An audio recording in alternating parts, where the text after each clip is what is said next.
parsha, we learn about this conflict that broke out in the Jewish community between Moshe, the leader of the people, and Korach, who was a cousin of Moshe, but unfortunately he led this rebellion and broke off with a faction that challenged the leadership of Moshe.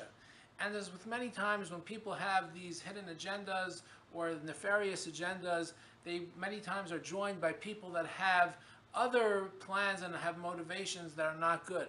And this attracted the following of Dasan and Aviram, who were known to be rabble-rousers within the Jewish community.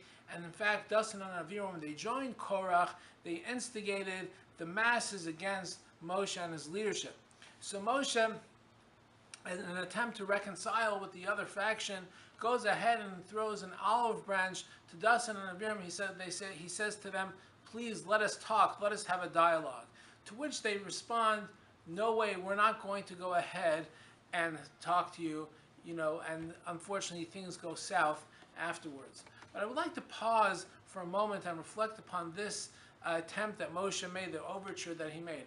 After all, Moshe was correct in this struggle. The other people, the other faction, they were misguided, they were rabble-rousers, and they had an agenda which was completely negative. So why is Moshe going to go ahead and reach out to them? If anything, he should wait for them to reach out to him. And Rashi famously says, which proves from here is, "Ein machzikin b'machlokas." It doesn't really matter who started the fight. It doesn't really matter who's right and who's wrong. If there is a fight in front of us, if there's a conflict, it's up to us to go ahead and reach out to the other side. Because when there's a conflict, we all lose.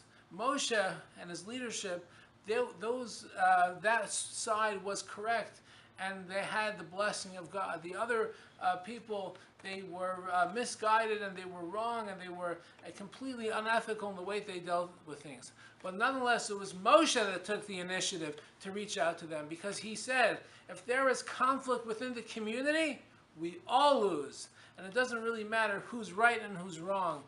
And that's why, even though ultimately this overture did fail, it was important for him to go ahead and take this step. Folks, in our lives, unfortunately, many times there are conflicts, and we get bogged down by thinking who's right and who's wrong. Let us remember the lesson of Moshe, and let us always remember that no one gains from a conflict. Have a wonderful Shabbos.